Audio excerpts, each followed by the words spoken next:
Bueno, muy buenos días, bienvenidas, bienvenidos a un nuevo desayuno de coyuntura del Instituto de Investigaciones Gino Germani. En el día de hoy nuestro desayuno se llama Criptomonedas, de las estafas a las perspectivas de una nueva economía. Tenemos cuatro investigadores. Va a empezar tomando la palabra Marco Malamachi, doctor en filosofía, investigador del EIDAES UNSAM y de la Universidad Nacional de San Juan. Luego seguirá Pablo Míguez, doctor en Ciencias Sociales por nuestra universidad, investigador del CONICET, también de la UNSAM. Y luego tomarán la palabra dos colegas de la casa, Romina Blasucci, especialista en comunicación pública de la ciencia y la tecnología, y bueno, Pablo Manolo Rodríguez, investigador del instituto y doctor en ciencias sociales. Sin mucha más demora, vamos al tema y bueno, esperamos poder tener un espacio de discusión hacia el final, en un tema que tiene mucha actualidad y mucho impacto en este momento en Argentina. Bueno, 15 minutos cada uno de los primeros expositores y después vamos con una segunda vuelta. Así que Marco, te dejo la palabra y muchas gracias por estar aquí. Bueno, buen día. Muchas gracias, Martín, por la presentación, por la invitación. Gracias, Romina. Gracias, Manolo. Gracias, Pablo. Para mí un honor total, súper placer compartir el espacio. Eh, Me encanta aparte la figura del desayuno de coyuntura, así que voy a hacer honor y estoy acá con el mate. Verán que voy a tomar mate mientras hablo un poquito. Bueno, voy a ir directamente al punto, si les parece, o a lo que tenía pensado para plantear. Nos compartieron varias preguntas muy interesantes, una larga lista de interrogantes y aristas para discutir. Yo me voy a centrar en dos puntos de partida. Por un lado, enmarcaría lo que voy a plantear, que es una idea muy simple, pero lo enmarcaría dentro de la discusión en torno a la relación entre tecnología y normatividad. O sea, cómo las tecnologías de alguna manera ejercen un poder normativo sobre la sociedad, sobre las estructuras sociales, sobre la vida cotidiana, y cómo a la vez los marcos normativos y regulatorios institucionales o diferentes marcos regulatorios que podamos pensar de la sociedad se cruzan con las tecnologías y con el desarrollo y el destino de las tecnologías. Si quieren, para poner algún autor dentro de la discusión de Wiener o la vieja discusión de Lessig y esto de las tecnologías, el código, la ley, etc. Eso un punto como marco general de lo que voy a decir. Y segundo punto, marcar que el tema de las criptomonedas, de las tecnologías, sobre todo las criptomonedas dentro de las tecnologías financieras, creo que es un tema que hay que siempre tener en cuenta que eh, tiene elementos muy específicos que lo diferencian de otros temas generales del mundo de la economía digital, de la economía algorítmica, como pueden ser las plataformas, o bueno, diferentes temas que venimos trabajando, pero al ser un tema financiero, monetario, criptomonetario, etcétera, tiene como especificidades muy claras y muy puntuales que creo que hay que marcar. Esos dos puntos primero para enmarcar. Para avanzar, ensayo un par de definiciones en torno al dinero o a las finanzas o a las monedas. En primer lugar, el dinero diría que, no es nada nuevo lo que voy a decir, pero lo podemos pensar como una tecnología. O sea, el dinero es una tecnología. Si se quiere, es la tecnología fundamental de la vida moderna, del sistema capitalista. O sea, es la forma, y acá volviendo al primer punto que marqué, si quieren, es la forma normativa fundamental de la vida moderna. Y es una tecnología que uno la puede pensar como tecnología económica, por un lado, pero también y sobre todo como tecnología jurídica. En este sentido, las dos dimensiones, ya sea que lo pensemos como económica o como jurídica, creo que tienen que ver, o se las puede pensar como el dinero como una forma de gestión del tiempo, de la interacción social en términos de temporalidad, sobre todo en el dinero de la etapa financiarizada del capitalismo, ¿no? Donde se forma toda una arquitectura que tiene que ver con, digo, pienso en el dinero, en las monedas fiduciarias, en el dinero fiduciario y en las finanzas, y en esta función de gestionar obligaciones futuras, deudas, compromisos, etc. Esa arquitectura, esa tecnología, ese dispositivo de normatividad, que yo a veces lo denomino como gubernamentalidad dineraria, a lo largo del siglo XX tiene una historia que todos conocen, que termina como si se quiere estabilizándose en una estructura de poder, de regulación legal basada en los constitucionalismos, en el poder soberano, que tiene varias capas y varias dimensiones, que uno la podría ordenar en una dimensión internacional, una dimensión transnacional y una dimensión soberana dentro de los estados y los países, ¿no? Sobre esa arquitectura, ya con un capitalismo financiarizado, en las primeras décadas del siglo XX, del siglo XXI, perdón, o sea, hacia el 2008, aparece Bitcoin, aparece este objeto tan peculiar, tan extravagante para las teorías económicas, socioeconómicas, incluso para todos los conceptos del mundo financiero, que de alguna manera planteó varios interrogantes. ¿Perdón? Ah, no, pensé que alguien dijo algo. Planteó varios interrogantes en relación a esa arquitectura de gestión del dinero y a esa arquitectura normativa y de poder que ordenaba el funcionamiento de las finanzas en la segunda mitad del siglo XX. Ahora, Bitcoin, me paro primero en Bitcoin para después ampliar hacia criptomonedas, que si se quiere no son lo mismo, y Bitcoin sería como el puntapié inicial o la columna vertebral del ecosistema criptomonetario. Bitcoin aparece, y por esto vuelvo a la cuestión de que hay elementos muy específicos, aparece intentando solucionar un tema técnico de las economías algorítmicas, que era el problema de no tener una forma de dinero en efectivo.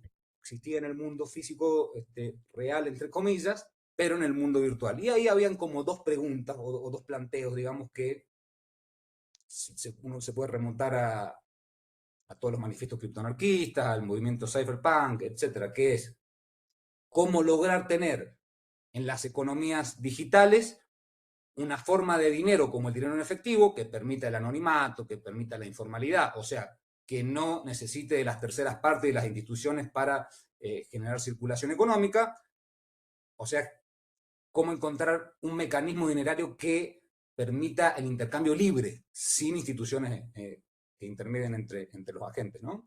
Y por otro lado, cómo llevar dentro de este proyecto de libertad ciberespacial de aquella época, cómo llevar la libertad del ciberespacio al mundo cotidiano.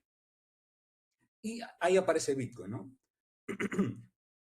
Dentro de todo el gran arco de interrogantes que planteó Bitcoin cuando apareció, que fue como un jeroglífico para las teorías económicas, para la forma de entender el dinero, el que me interesa es el de su naturaleza jurídica. O sea,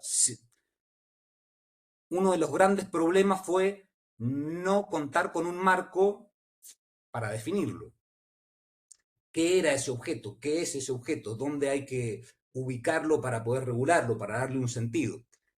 Y ahí se puede contar una historia breve, digamos, que va desde el 2010 aproximadamente hasta la actualidad, donde uno podría ordenar las posturas en cuatro, las ordenan en dos que se dividen en cuatro, diría yo.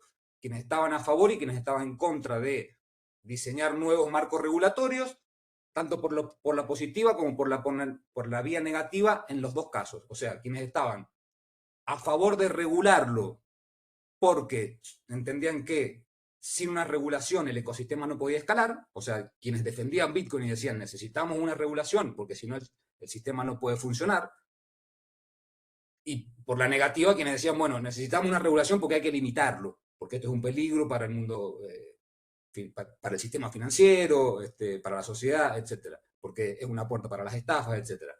Y por el lado negativo también, quienes entendían que no hay que regularlo, digamos los maximalistas de Bitcoin, que quienes creen en Bitcoin como una bandera, una proclama utópica, entonces decían, no hay que regularlo porque esto es un nuevo sistema dinerario, un nuevo sistema monetario que es una forma de resistencia frente a los poderes institucionales, y quienes decían, no hay que regularlo porque regularlo implica legitimarlo.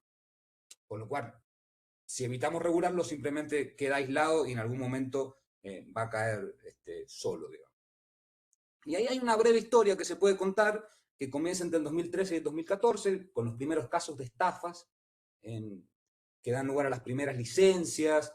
Hay dos casos muy famosos, el de Schrems y el de Caplet, que fueron los primeros casos que tuvieron una condena, digamos, por estafas, por lavado de dinero, etcétera, pero siempre dentro de esta confusión de qué es Bitcoin y qué son las criptomonedas.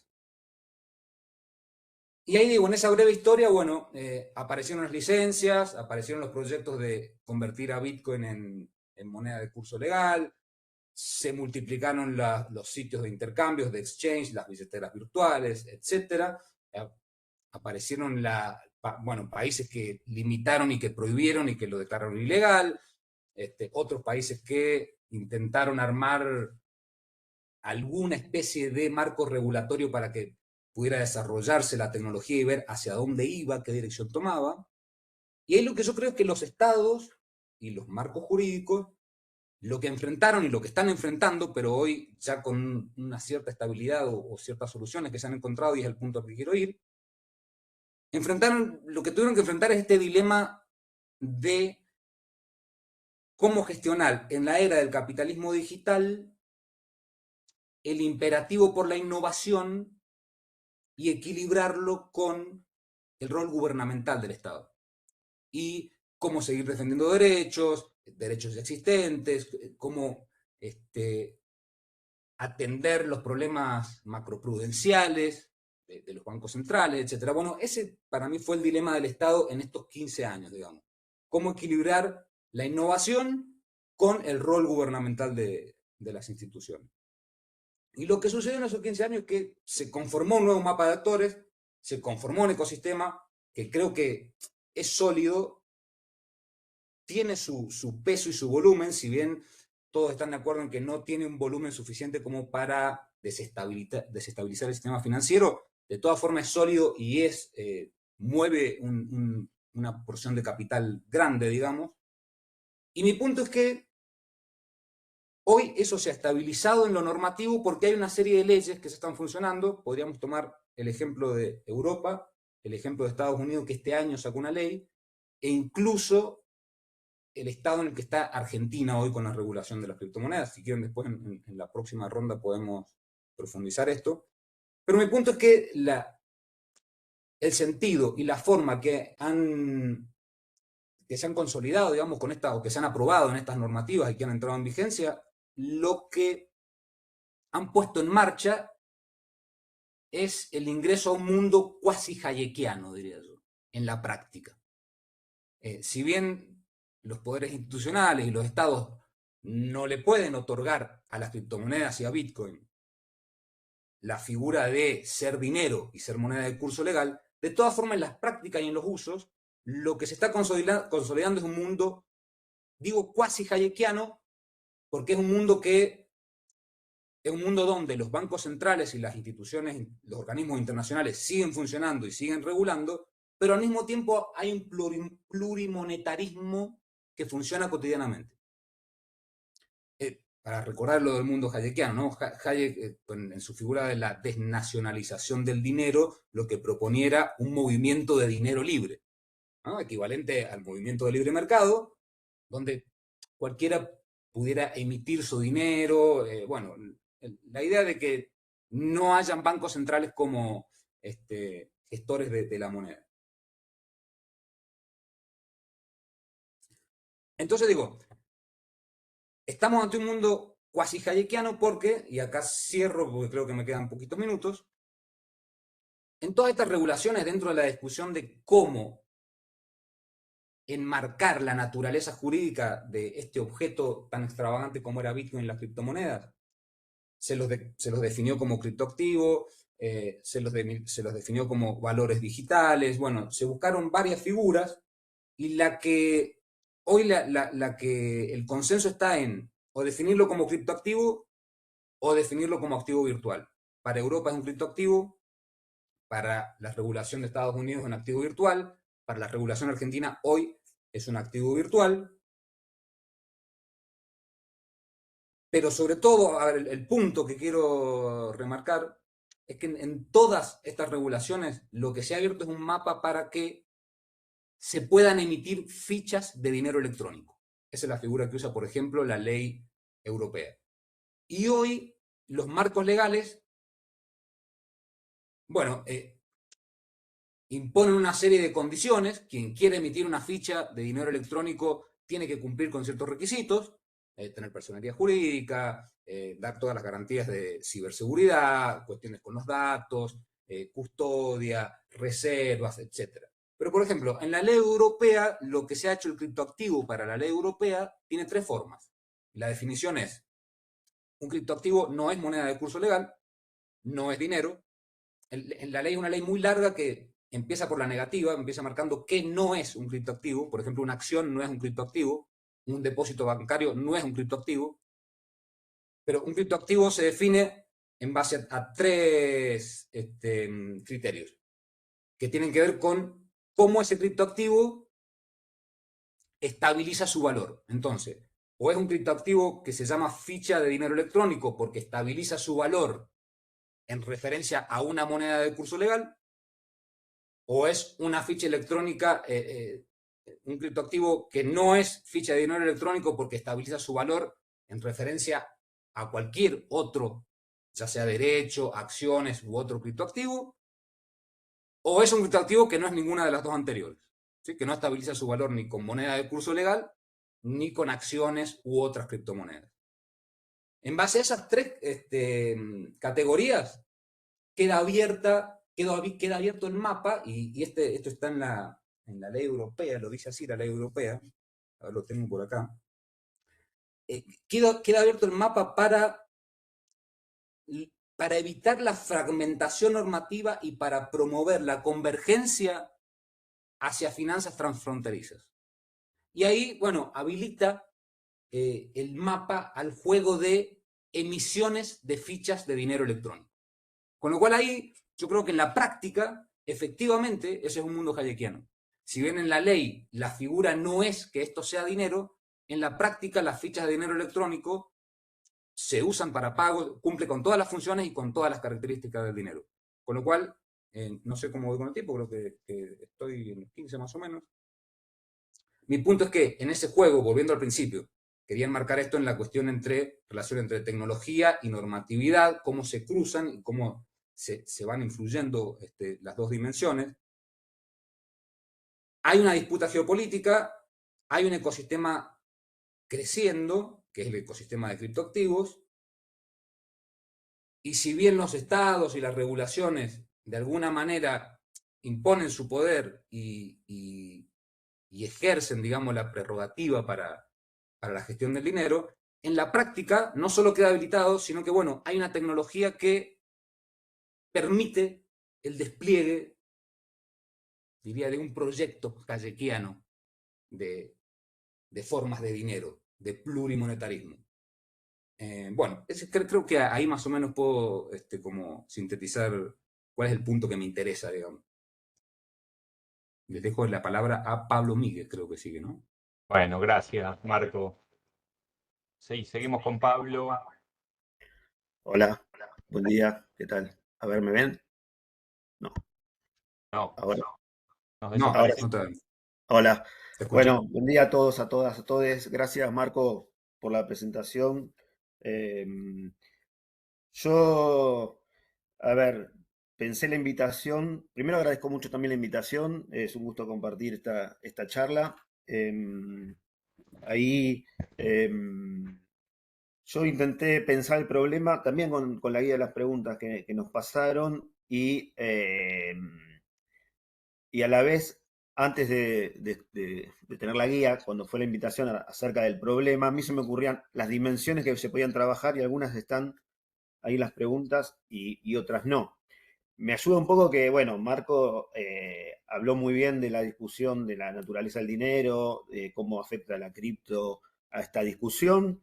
Y bueno, eh, yo ahí podría también a ver, introducir algunas cuestiones que por ahí lo podemos hacer después, ¿no? O sea, porque el punto también pasa por pensar otras cuestiones como qué sucede con la nueva etapa, esta reciente, de donde las criptomonedas son una transformación, es cierto, tecnológica, es cierto.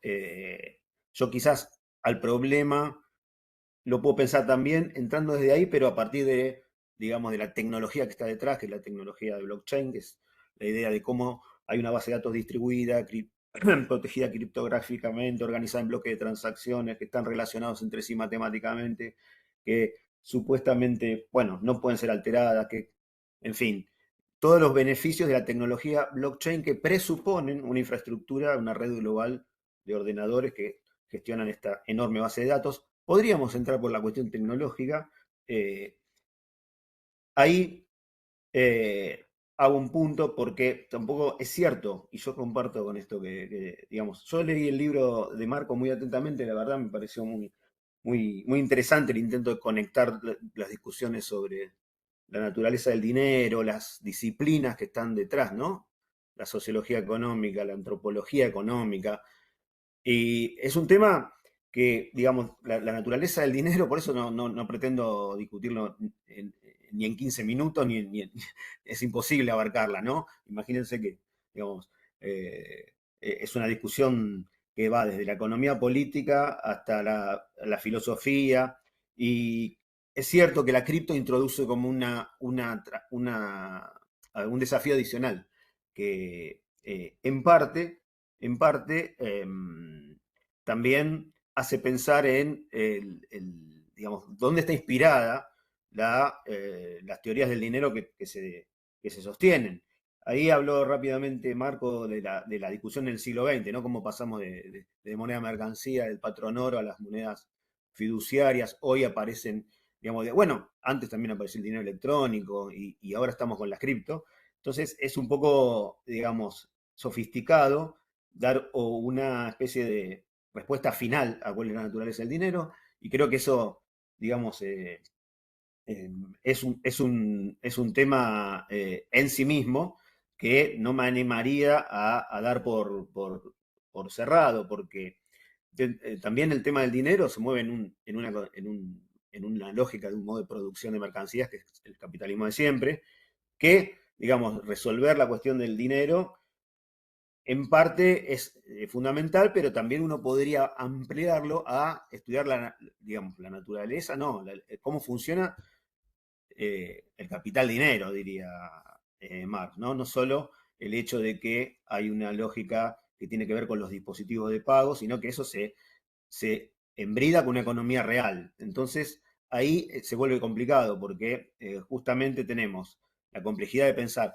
las finanzas con la valorización, digamos, clásica del capitalismo industrial, y ahí es donde no es fácil estar, digamos, cómo haces esos puentes. Yo creo que, digamos, eh, creo que esos desafíos todavía están pendientes y bueno, en un contexto donde, como decía antes Marco, ¿no? Hay un nuevo ecosistema de actores que sí se consolida ahora en las últimas décadas, que no solo fragiliza lo que supone que debe hacer un banco central el funcionamiento de los bancos centrales o las políticas monetarias, sino que agrega una nueva complejidad que todavía está como en elucidación, por decirlo de alguna manera. Tenemos bancos digitales, fintech, plataformas que intervienen en los sistemas de pago.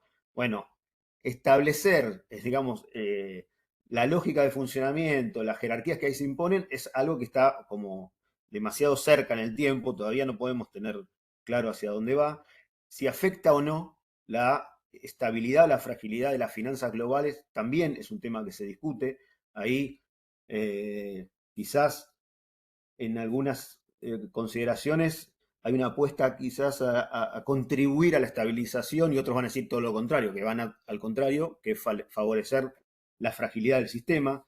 Esto lo planteaba muy bien ahí Marco en la idea de que hay dos, siempre como hay una mirada optimista o a favor y en contra, no solo de la regulación, sino también de el carácter de esta transformación, en el sentido de si supone el acceso a una, no sé, mayor democratización digamos, de los pagos y las monedas, o es pasible de ser capturada por la lógica de los actores más grandes. Entonces, ahí, digamos, yo no podría establecer cuál es el futuro del Bitcoin, la verdad. Em, Y creo que, bueno, los debates en torno a esto y los diálogos entre gente que está muy involucrada es muy importante. Acá, digamos, hay posiciones también bastante polarizadas, ¿no? Quienes le atribuyen a algunas de los valores que inspiran el Bitcoin una especie de adhesión irrestricta a la filosofía neoliberal, ¿no? Como a la idea que es un dinero apolítico, tecnocrático, que creo yo que ahí hay dos líneas distintas, porque como decía antes Marco también hay una línea que defiende la finanza descentralizada desde una posición, llamémoslo así, progresista o de izquierda, que plantea cuestionar el monopolio como se planteaba también en los 70, ¿no? En los movimientos alrededor de la tecnología, que querían disputar el monopolio del conocimiento de los grandes tenedores de ese saber, ¿no? Entonces, hoy en parte hay como una, reedición de esa pretensión digamos, de disputar la Internet o ahora también la cuestión del- de la posibilidad de la descentralización de las finanzas bajo el control de bancos o bancos centrales o de estados. Ahí hay algo más que excede lo tecnológico y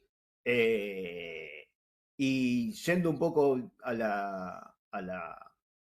lo que trae el Bitcoin, que al margen de si uno defiende la posibilidad de nuevos medios de pago, etcétera, etcétera, etcétera, lo que me parece que se puede pensar, o si es o no candidato a reemplazar al equivalente general, es secundario en relación a los nuevos campos que se abren, ¿no? O sea, porque en parte también tenemos bueno, el hecho que se inscribe en un contexto de un capitalismo donde hay una hipertrofia de las finanzas y que las crisis financieras que sucedían antes en la periferia y ahora desde 2008 suceden en el centro, todavía esa dinámica de hipertrofia de las finanzas no está reconducida hacia otro lugar. Entonces, todos tienen elementos para agarrarse respecto de lo deseable o no deseable de estos cambios. O sea, el, el,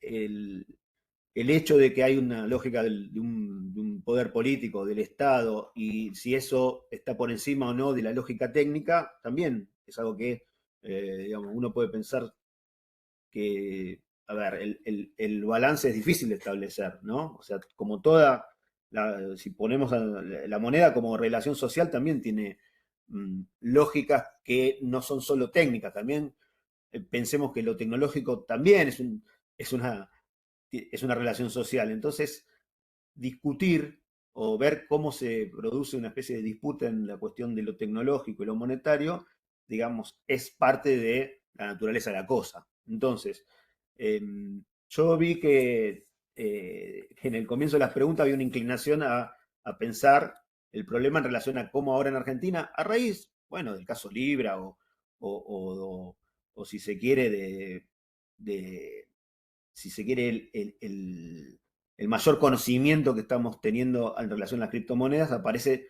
más de cerca la pregunta eh, y bueno, por un lado está bien, me parece bien que celebro que aparezca la discusión. Comprendo también digamos, lo que planteaban antes en el hecho de que todavía tiene un relativamente escaso alcance o un bajo volumen de circulación el Bitcoin, pero a nivel global tiene su importancia y en el corto plazo, en los años recientes, pasamos digamos, de cierta, si se quiere, escepticismo, incluso en los gobiernos norteamericanos, ahora vamos a hablar un poco de los años más recientes, ¿no? A la pretensión por ejemplo, la competencia acerca de si deben ser reguladas o no por las distintas eh, instituciones que regulan las monedas. Ahora estamos viendo que este año, bueno, digamos, por ejemplo, con el ascenso de Trump, son promovidas. Es decir, Trump está impulsando el ecosistema cripto. Pero Trump también decía en 2021 que el Bitcoin era una estafa. También decía que no le gustaba porque es una moneda que compite con el dólar. ¿Qué pasó en el medio? No es solamente que creció el valor del Bitcoin y es que es una nueva oportunidad de negocio, etcétera, etcétera. Sino que, bueno, hay toda una... hay nuevos proyectos de ley, nuevos marcos regulatorios que buscan ser más claros respecto de los activos digitales, pero desde el punto de vista de Estados Unidos es colocarse en un lugar que puede potenciar el espacio de una moneda nacional como el dólar.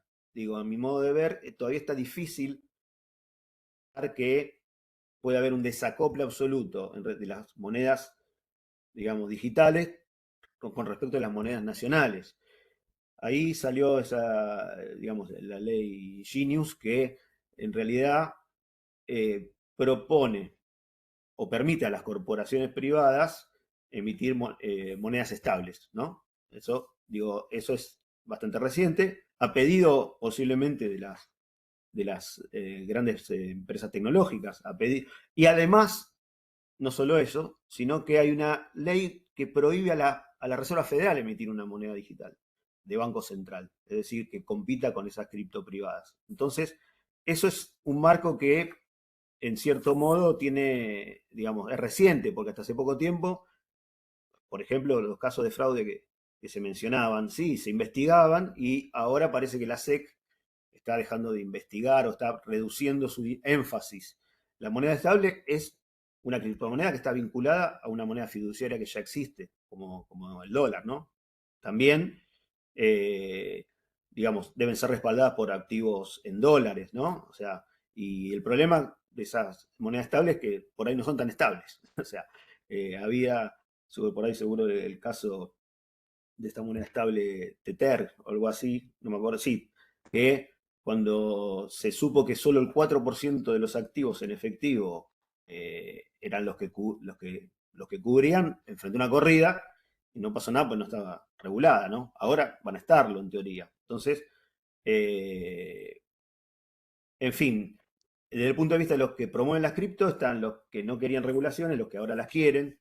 Hay estimaciones por supuesto, de empresas de cripto que se van a expandir hacia la banca tradicional.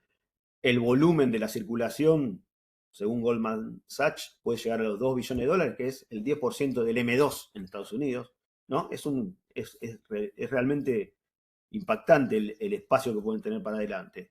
Ahora, otra cosa, digamos, es la conversión de todo ese volumen en dinero. Creo que ese es otro aspecto no tan sencillo, ¿no? O sea, decía antes Marco, ¿no? Bueno, para algunas regulaciones no son dinero, no pagan intereses, ¿no? Entre otras partes, se van a, mm, se pueden convertir en otro activo financiero, pero no en efectivo, en fin. El, el movimiento responde en parte también de las criptomonedas, está medio correlacionado con otras formas del capital ficticio, es decir, de lo que es el hecho de que últimos 5 años se ve que el Bitcoin tuvo una alta correlación con el índice de Standard Poor's 500. Entonces, digo, me cuesta bastante cuando el futuro del Bitcoin. Y la verdad que no sé si alguien lo puede establecer con certeza. Está avanzando en un sentido de aceptación, pero cuidado, no de aceptación en el marco de la filosofía originaria, me parece, o al menos de la filosofía que planteaba una lógica más de cuestionamiento de las autoridades que controlan el dinero, sino que, bueno, en todo caso, están hechas estas nuevas tentativas en apoyo a o a las grandes plataformas o a las grandes corporaciones o en apoyo en definitiva también a una moneda clave como es el dólar que estaba perdiendo mucho espacio en las últimas décadas. Y entonces, bueno, el sentido de estos cambios también van en sintonía con las últimas recientes medidas de Trump. Trump quiere como controlar a la Reserva Federal. Habrán visto que quería destituir a la gobernadora esta reciente la semana pasada, no me acuerdo el nombre. O sea, al mismo tiempo consiguió de la Unión Europea, presionó y lo consiguió, que afloje sus regulaciones sobre las monedas estables. Esto fue un guiño a Trump, esto fue la semana pasada, hace poquito, ¿no? Que lo decide la Comisión Europea. Ursula von der Leyen, ¿no? El Banco Central Europeo estaba totalmente en contra. El Banco Central, que sí había tenido regulaciones cripto, que algunas de las que se mencionaron antes, pero acá estamos diciendo que eh, esta nueva, eh, este nuevo guiño hacia Trump, por ejemplo, las regulaciones habían impedido, habían bloqueado en su momento que Libra, la moneda de Facebook, circule en la eurozona. Bueno, ahora la nueva medida permitiría que las stablecoins internacionales, digamos, ahora permitirían que circulen en la eurozona. Entonces, esto para la Unión Europea es una especie de, por lo menos el Banco Central está preocupado, la Comisión lo impulsa, en un contexto donde Trump también tuvo un acuerdo comercial reciente con la Unión Europea que significó una capitulación importante. No se entiende muy bien, ¿no? Digamos, en su momento el Banco Central pretendía reforzar el euro y esta medida creo que iría en la dirección contraria, ¿no? Estados Unidos prohíbe a la Fed lanzar un dólar digital, digo, no está, va a estar reservado para actores privados y eso supone un cierto refuerzo del dominio del dólar, a mi modo de ver, ¿no? O sea, hay un poder monetario que va a pasar a las corporaciones tecnológicas, a los grupos financieros de Wall Street, a expensas de ese Estado. Y no digo ni que, a ver, no es para defender una naturaleza estatal de la moneda, simplemente constatar que esto, en parte, a ver, está por lo menos contradictorio con las propuestas originarias de los que impulsan, digamos, desde posiciones más progresistas, el uso de las tecnologías como blockchain, las bases de datos distribuidas. En parte, a mí eso me parece contradictorio.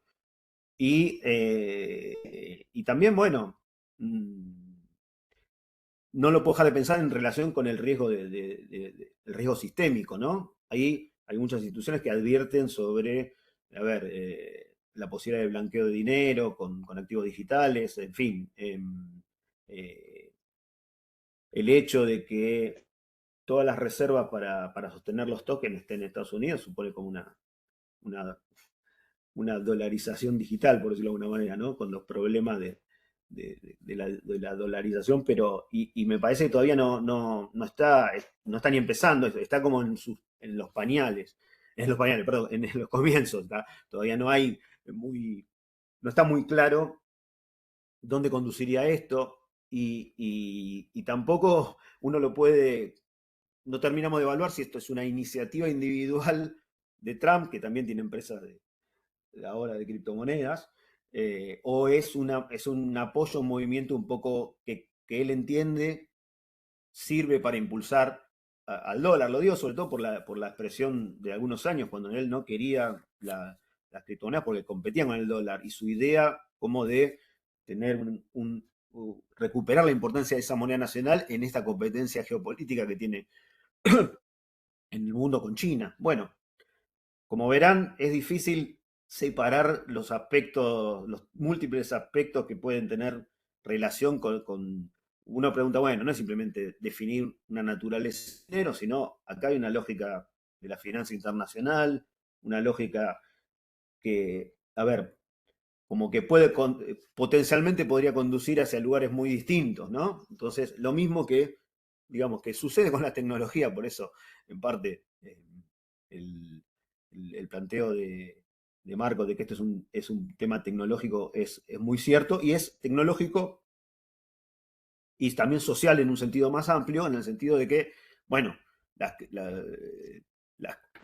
crisis, las lógicas de los movimientos de capitales son movimientos, llamémoslo así, no solo del dinero, sino del capital dinero. Y esto es un poco más difícil de elucidar hacia dónde nos dirige. Nosotros vimos que tendencialmente, o sea, el capitalismo tiene una hipertrofia en la dimensión financiera muy grande y no está clara. Digamos, ahí preguntaban si hay elementos de burbuja en las preguntas, ¿no? En esto. Bueno, eso uno no lo sabe nunca, porque la burbuja, hasta el día anterior a que se pincha, se infla. Entonces, la verdad no lo sabemos hacia dónde va. Lo cierto es que si el mundo de los 80 en adelante, donde aumenta la dimensión financiera, hay un montón de nuevos instrumentos financieros, hay una lógica de mayor inestabilidad, tuvo una gran crisis en 2008, de la cual se salió en parte con rescates estatales de instituciones ligadas a las finanzas, pero donde todavía no se recuperó una dinámica, digamos, alejada de la crisis y muy inestable. Bueno, esto es como un elemento adicional que agrega complejidad. Yo no sé si esa complejidad va a contribuir en un sentido favorable al manejo a la democratización de las monedas, o como me parece que está pasando en los últimos meses, la dirección está yendo, si va en el sentido que se ven estas últimas medidas, me parece contrario. Ahí decía Marco, como dijiste, hayekiano, como un proyecto hayekiano, ¿no?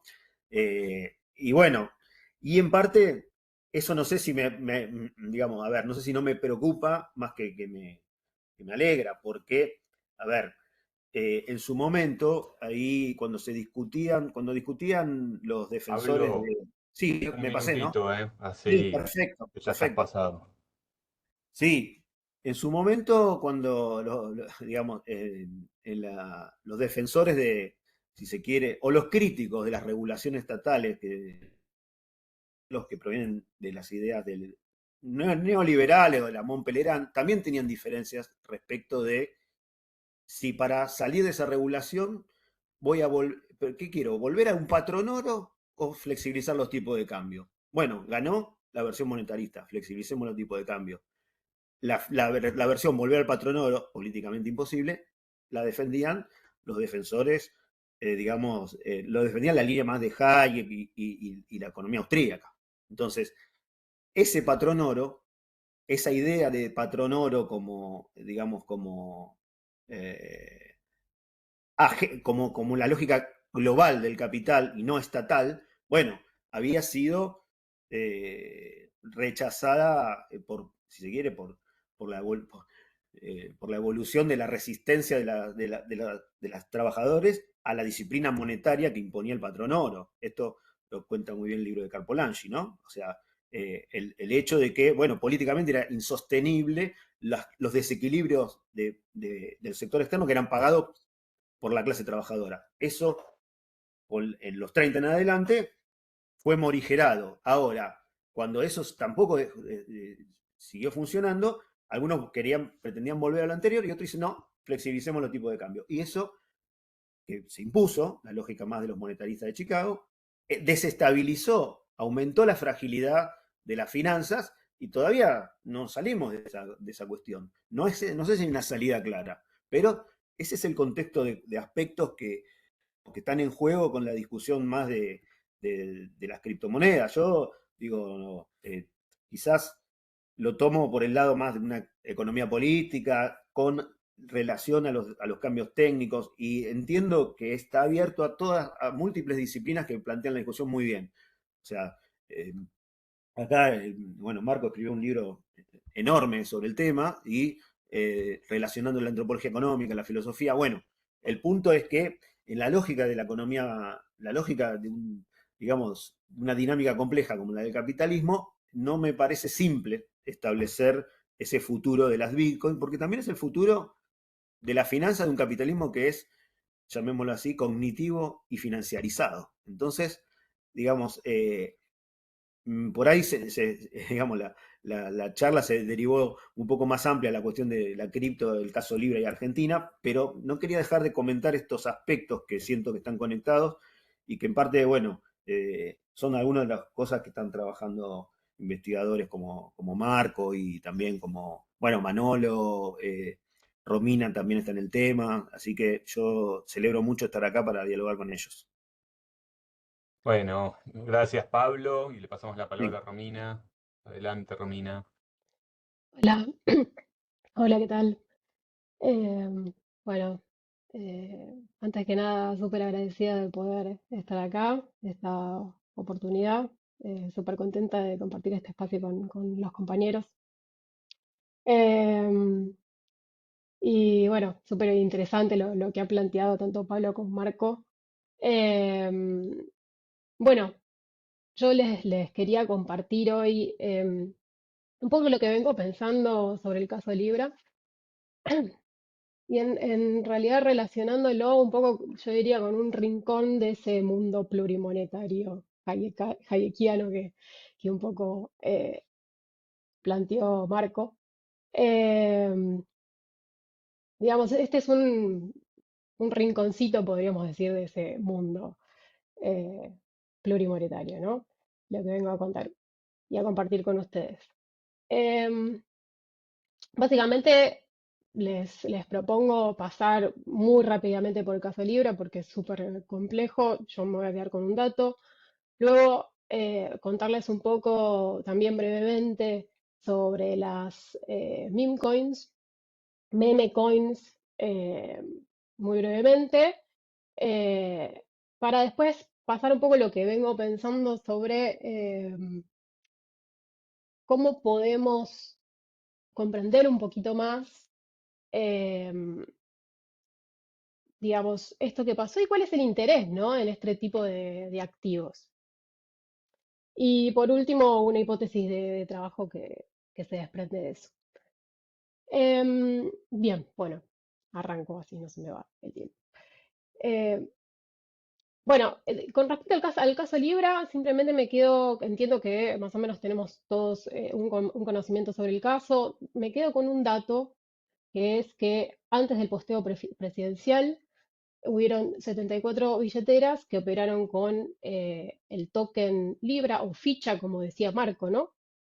Y después del posteo presidencial se sumaron más de 40.000 billeteras. Es decir, el posteo presidencial fue un factor fundamental para el conocimiento de este nuevo token y para su valorización. Bien, dicho esto, eh, lo que a mí es el hecho de que sea tan fundamental, ¿no? En el crecimiento del valor de este token, el posteo de una figura conocida y su posteo, digamos, en redes sociales, y que la falta, digamos, de un proyecto, una innovación tecnológica o información sobre un proyecto, digamos, eh, económico, es lo que yo relaciono a este caso dentro del contexto de las meme coins. Bien, ¿qué son las meme coins? Bastante rápidamente, son tokens o fichas, como decía Marco, que se crean a partir de un contenido que es viral en redes sociales. Vamos un poquito más en esas dos partes de la definición. Es un token, es decir, no es exactamente una criptomoneda, por más que uno diga meme coin, o sea, moneda, en realidad es una ficha. Es decir, es dependiente tecnológicamente de una blockchain base, puede ser Ethereum, en este caso fue Solana, em, pero digamos, depende de una blockchain base y se construye por sobre esa base tecnológica. Esto explica un poco por qué hay, bueno, muchísimas meme coins, estamos hablando de miles, porque, digamos, hay con plataformas que también se han creado, no se necesita un conocimiento técnico sobre contratos inteligentes, por ejemplo, para crearlas, ¿no? Eh, es decir, es muy diferente a lo que podríamos decir, no sé, Bitcoin, ¿no? Digamos, yendo un poquito más a la otra parte de la definición, eh, en general se crean sobre memes que circulan en Internet. En el origen fue así, en general el tono es un tono humorístico, pero a lo largo de los años esto ha evolucionado muchísimo, también, bueno, gracias a que lo que decíamos antes, que es fácil crearlas y se crean muchísimas. Entonces hoy en día hay, bueno, de todo tipo de contenido. Que, bueno, de los últimos tipos después lo voy a hablar un poquito más. Bien, entonces lo que me gustaría compartirles es un poco lo que vengo pensando sobre cómo podemos entender el interés en este tipo de activos. Y esto, digamos, se me vienen dos aspectos al menos. Un primer aspecto en donde hay una vinculación, me parece que podemos tener una vinculación entre las meme coins y el dinero en el sentido de la especulación, ¿no? Ahí es donde, bueno, me parece que, como dijeron los compañeros, hay que hablar de una historia en una creciente desmaterialización, abstracción del dinero, ya lo dijeron los compañeros, ¿no? Desde el patrón oro, pasando por el papel moneda, hasta los bits, ¿no? Esto no quiere decir que no haya materialidad en blockchain, en los sistemas basados en blockchain, sino simplemente me refiero a, digamos, una separación entre el dinero y su base material, ¿sí? Esto ha facilitado, me parece también lo que contaba un poco el compañero Pablo, eh, que el valor ya no está tan ligado a la producción, ¿no? Como antes, sino a la circulación del dinero, lo que dice la hipertrofia de las finanzas, que me gusta esa expresión.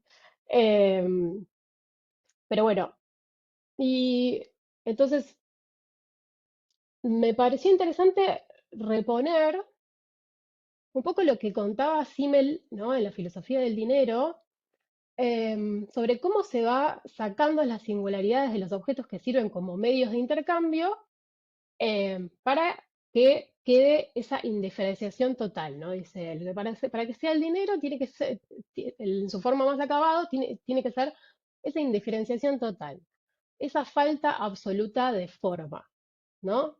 Em, digamos, ese puro medio que sirve como equivalente universal. Y esto es lo que permite la cuantificación de las mercancías, hasta la cuantificación hasta de las relaciones sociales, y el dinero, bueno, va pasando como un fin de un medio a ser un fin en sí mismo, ¿no? Hoy en día también en lo que decíamos en una época tan financierizada. Esto es lo que a mí me permite pensar en las meme coins como un instrumento de abstracción, de homogeneización y de cuantificación de un objeto cultural que, digamos, circulaba en las redes, en los foros, en Internet, digamos, libremente. Las personas lo resignificaban, lo editaban, pero al asignársele este token, ¿sí? Es lo que permite incluirlo en una lógica mercantil. A partir de ahí es donde esto puede tener un valor, subir, bajar, y bueno, esto me parece que abre un par de puertas eh, que quiero explorar más adelante, pero en este sentido me parece interesante, si bien yo decía que este era como un rinconcito de ese mundo plurimonetario, creo que es algo marginal, ¿no? Quizás las meme coins no es de lo que hablan todos, pero nos hablan de algo central del fenómeno. O sea, nos están hablando de un crecimiento por una lógica especulativa, ¿no? Eh, Bien, ese es un primer aspecto en donde yo vinculo un poco las teorías clásicas del dinero con las meme coins, pero también hay que saber separarse de ahí porque claramente em, estamos hablando de un fenómeno muy diferente, ¿no? Un fenómeno que prácticamente no cumple con ninguna de las funciones del dinero, ¿sí? Solamente es intercambiable por otras criptomonedas, es decir, bueno, medio de cambio, pero completamente, digamos, con mucha mediación, ¿no? Entonces, ahí es donde me parece que hay que buscar, bueno, otras investigaciones nuevas que nos puedan quizás abrir otras puertas, ¿no? Para pensar este fenómeno. Em, entonces, digamos, me parece interesante pensar esto también desde la perspectiva de Celicer, ¿no? O sea, pensar no el dinero como un agente único, pensarlo en sus múltiples manifestaciones, pensar cuál es el sentido que le dan las personas al dinero, hay investigaciones, no hay muchísimas, ¿sí? Sobre meme coins en particular, pero hay algunas ya, con respecto a los aspectos sociotécnicos de este tipo de tokens. Estas investigaciones se enmarcan, ¿sí? En otras investigaciones que sí hay más sobre las comunidades que se crean alrededor de estas nuevas criptomonedas, ¿sí? Cómo funcionan, cómo se relacionan entre sí, de nuevo, qué sentido le dan a eso que están creando. Em, entonces, me parece que este tipo de perspectivas nos pueden también ayudar a pensar las meme coins. Y en ese sentido, entonces, yo tomo algunas investigaciones puntuales, ¿sí? sobre meme coins, otras meme coins, y trato de establecer algunas conexiones que me parece que puede haber, digamos, una relación con lo que pasó en el caso de Libra. Bien, son básicamente 3 puntos, con respecto sobre todo a cómo es percibido el valor. Un primer punto que tiene que ver con el rol fundamental que tienen personas, digamos, figuras públicas que legitiman al valor de esta moneda, ¿sí? Em, eh, en una investigación en particular se trata mucho sobre Doge, Dogecoin, que es la primera meme coin y la más conocida. eh, y esa meme coin en particular, que bueno, sale de un meme y hay toda una historia detrás, pero fue muy importante los posteos que ha hecho Elon Musk para subir su valor, ¿no? Cada vez que él posteaba algo, bueno, subía el valor de esta meme coin. Entonces, bueno, y la investigación básicamente plantea la importancia que tiene eh, el perfil que ha construido él como un empresario tecnológico exitoso para la validación de un token criptomonetario, ¿no? Y también, bueno, cómo él se beneficia de la base de seguidores que tiene eh, este token, ¿no? Bien, ahí tenemos como un primer punto, la importancia de figuras públicas para la validación de este tipo de nuevos tokens. Un segundo punto, que es la construcción de narrativas alrededor de estas nuevas monedas, estos nuevos tokens. Estos tokens, bueno, tienen un nombre, tienen una imagen, digamos, como mínimo tienen eso, a veces tienen una descripción, muchas veces, bueno, tienen redes sociales en donde hay comunidades, tienen páginas web, ¿sí? Estos son todos canales en donde se cuenta, se construye una narrativa sobre ese nuevo token en particular. Bueno, hay una investigación en particular que se centra en una meme coin que se llamó Kong, por King Kong. Esto se debe a que un nuevo tipo de inversor, ¿sí? Se está empezando a llamar YOLO Investor por You Only Live Once, solo se vive una vez, en inglés. Este tipo nuevo de inversor se suele llamar a sí mismo apes en inglés, ¿no? O sea, simio. Por una forma de inversión, bueno, riesgosa, una inversión de corto plazo, que busca una alta ganancia a corto plazo. Bien, entonces se ha creado una meme coin celebrando, digamos, ese tipo digamos, yo diría, de construcción identitaria, ¿no? Ellos se identifican, ¿sí? Esta meme coin y esta imagen de simio. E incluso el investigador plantea, Maximilian Brichta, cómo hay perfiles que se ponen, digamos, la imagen del animal, de fondo una selva, o incluso en los chats, él lo hizo con observación y participante, o incluso en el chat van hablando como simios. Entonces, él plantea que se convierte en la personificación del meme, ¿sí? Entonces, me parece que entre digamos, el posteo presidencial, la página web, hubo una construcción de un discurso, ¿sí? Estamos hablando de Viva la Libertad Project, estamos hablando de La Libertad Avanza, de, bueno, un país que tiene mucho talento pero no tiene recursos. Estamos hablando de, entonces, una construcción, ¿sí? De una narrativa con la que personas que adhieren al tipo de libertarismo del presidente se pueden haber identificado, me parece. Tercer punto es una legitimidad política que pasa de la figura política a el token nuevo. Esto tiene que ver con un fenómeno nuevo aún dentro de las meme coins, que se está empezando a llamar Politify.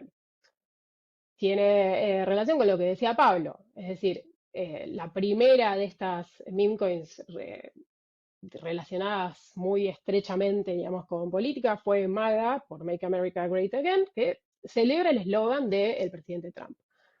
Como dijo Pablo, hace poco Trump también lanzó su propia meme coin. Simplemente lo hizo para celebrar, digamos, su victoria, no fue digamos, no lo relacionó con ningún proyecto económico en particular.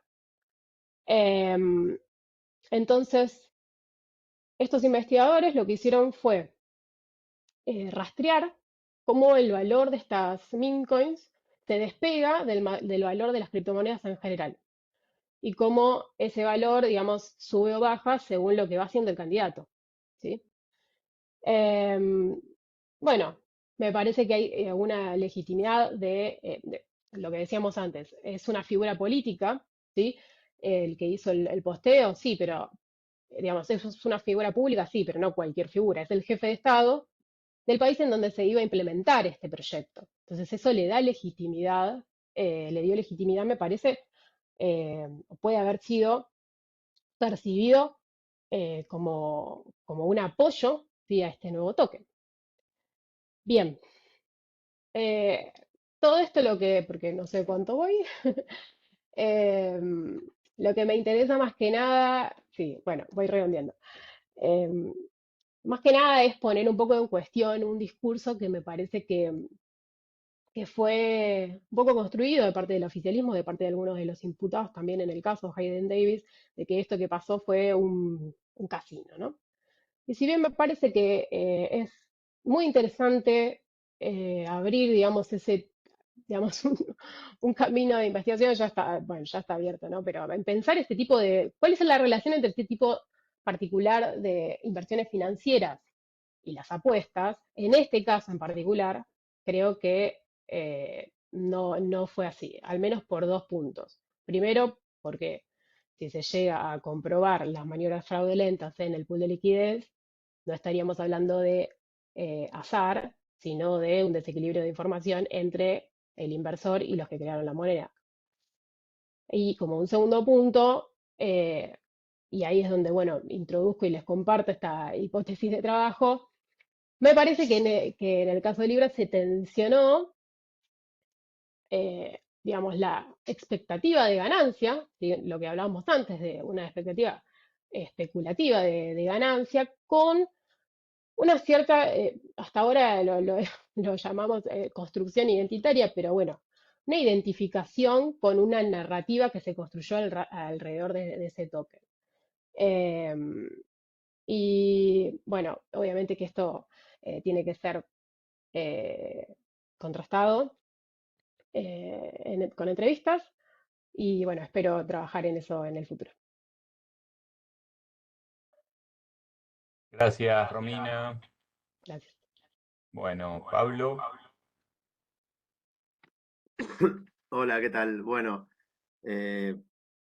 gracias a todas y a todos que están aquí. Este es agradecer a Pablo, a Marco, a Romina, a Martín por la idea y al comité académico de armar una charla sobre un tema que, como yo no soy especialista, voy a más bien a retomar algunas cosas también que dijeron y también retomar algunas otras investigaciones también de gente que lamentablemente no pudo estar aquí en la charla, porque bueno, pues el formato no es una no es una mesa de ponencias, ¿no?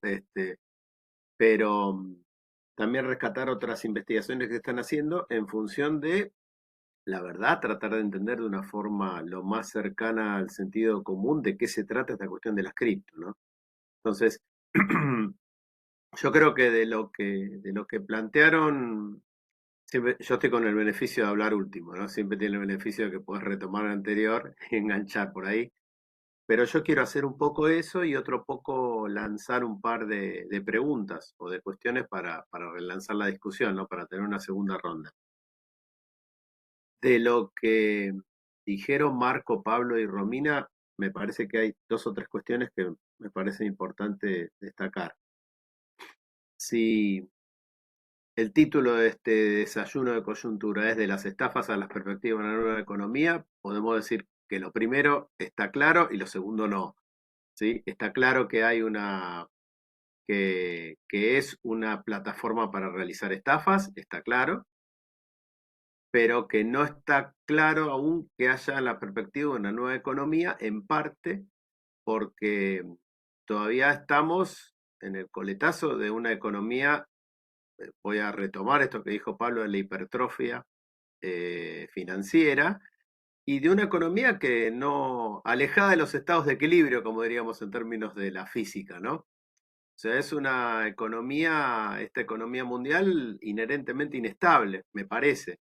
Y la tecnología del blockchain sobre la cual corre después las criptomonedas están dentro de eso. Entonces sufren las generales de la ley, digamos, de la ley del capitalismo ahora, que parece ser más bien no correr hacia una estabilidad, sino una inestabilidad, casi un gobierno del caos, podríamos decir. Eh, Como decía Pablo, no es que desde el rescate del 2008 la economía tiende a algún equilibrio, más bien está cada vez más desequilibrada. Y algo para pensar es que a lo mejor estamos ya dentro de una forma económica, un paradigma, no sé cómo decirlo, donde efectivamente no hay necesidad de estabilidad para que funcione. ¿Sí? O sea, como que otra forma de pensar esta cuestión. Entonces, ¿es la perspectiva de una nueva economía? Sí, pero esto lo digo como para lanzar la discusión, ¿eh? Todo lo que estoy diciendo aquí no es que, digo, no pretendo ser muy asertivo en esto, pero daría la impresión de que esta nueva economía no sería lanzada por la Bitcoin como si fuera un determinismo tecnológico. Uy, ahora que aparecieron las Bitcoin, estamos ante una nueva economía, sino más bien que hay habría una nueva economía que es inherentemente inestable desde hace un cierto tiempo, que podemos, gente más especializada puede determinar, Pablo, Marco, quien fuere, pero que no es atribuible a la tecnología en sí. Lo que sí también hay que destacar desde el punto de vista tecnológico es que sí hay una transformación, ¿no? O sea, hay una transformación en la idea de cómo se relaciona la tecnología con el dinero. Hay un cambio en la relación de cómo se define el dinero y estas perspectivas que podríamos decir, si uno piensa en Bitcoin, dice, bueno, hay 3 dimensiones por lo menos. Son una dimensión propiamente tecnológica, una dimensión económica y otra dimensión social, que un poquitito creo que Romina la trajo a propósito de los meme coins, ¿no? O sea, ¿cuál es la especialidad de los meme coins dentro de todo este proceso? Y que tiene que ver con, rescato esta cuestión que dijo de la construcción identitaria. A uno no se le ocurría nunca cuando ven a Hayden Davis que estamos ante un problema identitario o de cuestiones relativas a que no sea más que una estafa. Pero quizás hay un elemento ahí interesante que tiene que ver con la utilización de esta tecnología como un modo también de relación social, aunque parezca raro. ¿Sí? O sea, no es una estafa, no es tampoco no es solo una estafa, no es tampoco solamente una nueva alternativa monetaria, sino también algo del orden en las meme coins lo que hay es como voy a decirlo de una manera un poco provocativa, no lo dijo así Romina, pero en charlas lo hemos planteado, eh, alguna construcción de alguna suerte de comunidad, no lo estoy haciendo en sentido positivo, no estoy diciendo comunidad como algo, ¿sí? pero estoy planteando como algo que no tiene que ver con una cuestión económica, sino más bien identitaria. Estos apes, ¿no? Estos monos que se ven a sí mismos como gente que anda, no sé cómo decirlo, que anda como apostando, pero un poquitito viéndose como vengándose de cosas, un poquitito a la manera de la propia personalidad del presidente, ¿sí? Algo así, un estilo, y que es extraño porque pueden formar parte de un estilo de gobierno, es extraño para nuestra visión del mundo y de la sociedad que esto pueda transformarse en alguna forma de gobierno o alguna forma de economía, pero que también está incluido, ¿sí? Estoy hablando de los aspectos subjetivos, estoy hablando de cierta cosa medio rota, ¿sí? Que cierta cosa de la apuesta y que no importa nada, cierta cuestión como lúdica, y eso me lleva a un punto que yo sí quería traer a la discusión, no porque lo haya planteado yo, sino porque en estos últimos tiempos, justamente ahora, 1 de septiembre de 2025, hace 2 semanas ocurrieron 2 eventos, las jornadas de economía digital en la UNSAM, donde estuvieron, claro, estuvo Pablo, estuvo Marco, y es como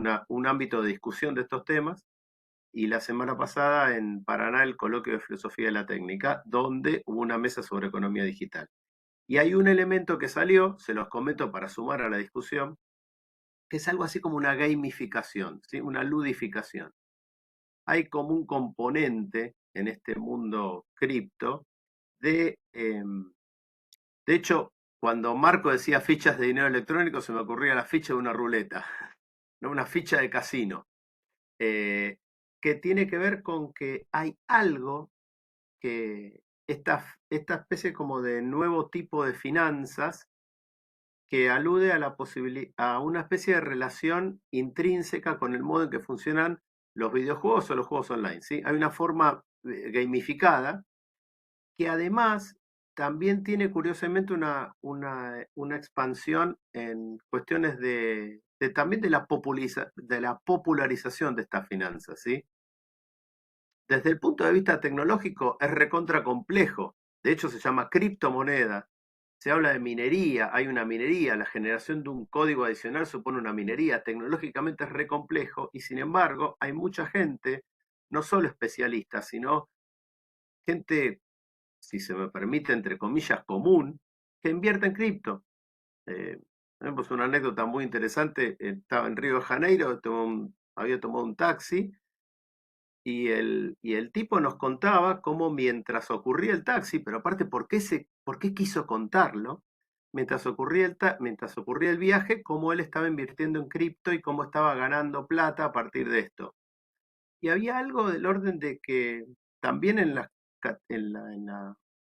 esto es algo que trabaja justamente Soledad Sánchez, que iba a estar aquí en la charla, pero después tuvo problemas para estar, entonces quiero como traer algunas cosas que está investigando Soledad, que es también de ahí de Ideas UNSAM, que es el tema de eso de la popularización de las finanzas, que en un contexto como el nuestro, el argentino, caracterizado por los líos financieros que tenemos con respecto al dólar, de pronto la inversión en Bitcoin se transformaba en una cosa de gente que podía buscar una forma alternativa, tanto para un tipo de intercambio, dinero como forma de intercambio, y también como reserva de valor.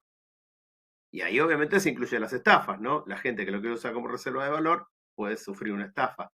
Pero esto es un aspecto que a mí me parece interesante. Me hace acordar a cuando, aunque parezca que no tenga nada que ver, cuando hay gente que está pidiendo en el subte y que en lugar de pedir efectivo pasa el alias de Mercado Libre, de Mercado Pago, perdón. O sea, hay algo ahí que tiene que ver con algo que se nos escapa, que es, nosotros pensamos que, digamos, que las monedas están reguladas por el Estado, que el Bitcoin, que las cripto vienen como una especie de forma alternativa, pero que son formas alternativas de una especie como de tablero de gran poder, ¿no? De grandes poderes financieros, de poderes del Estado, de los estados, y una especie de combate en torno a cómo se controla o cómo se maneja este nuevo tipo de dinero que significarían las Bitcoin, y olvidamos, digamos, más bien no olvidamos, pero podríamos sumar a todo lo que hemos comentado el hecho de atentos con la posibilidad de que las criptomonedas también se incluyan dentro de esta